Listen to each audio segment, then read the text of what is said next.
দেশের বেশিরভাগ মানুষ যখন উল্লাসে ভাসছেন, ঠিক তখনই শোবিজ অঙ্গনে জনপ্রিয় অভিনেতা চঞ্চল চৌধুরী হতাশায় ভুগছেন।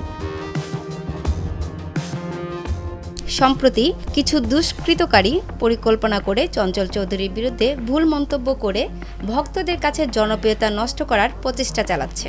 চঞ্চল চৌধুরী গত 17 জুলাই ফেসবুকে আবেগঘন বার্তাও দিয়েছিলেন। সেখানে লিখেছেন, সমাধানের অন্য কোনো পথ কি খোলা ছিল না? গুলি কেন করতে হলো? বুকে রক্ত না ঝরিয়ে সুষ্ঠু সমাধান করা যেত না? যা ঘটে গেল এটা যেমন মোটেও কাঙ্ক্ষিত নয়। আমার মা অনেক অসুস্থ। এর মধ্যে দেশে চলছিল আন্দোলন, সড়ক অবরোধ, কারফিউ। ঢাকা থেকে গ্রামের বাড়িতে যেতেও পারছিলাম না।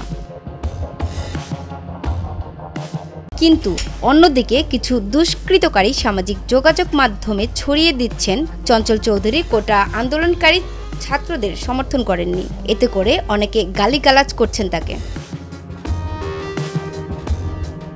আমার ভক্তরাই আমাকে ভুল বুঝছেন। এই কষ্ট বোঝানোর সাধ্য আমার নেই।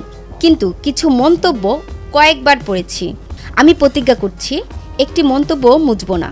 ধরে নিলাম দেশের মানুষের কাছ থেকে এগুলো আমার শিল্পী জীবনের অন্যতম স্বীকৃতি, যাদের জন্য গত 3টা দশক অক্লান্ত শ্রম, ঘাম, মেধা আর সততার ভেতর দিয়ে নিজেকে পরিচালিত করেছি। চাইলে এমপি মন্ত্রী হতে পারতাম, হইনি। এই মানুষগুলোর প্রিয় শিল্পী হয়ে মরতে চেয়েছি। গালির মাধ্যমে এখন আমি সেই স্বীকৃতি পাচ্ছি। গালিগুলো মুছব না, পুরস্কার হিসেবে রেখে দিলাম।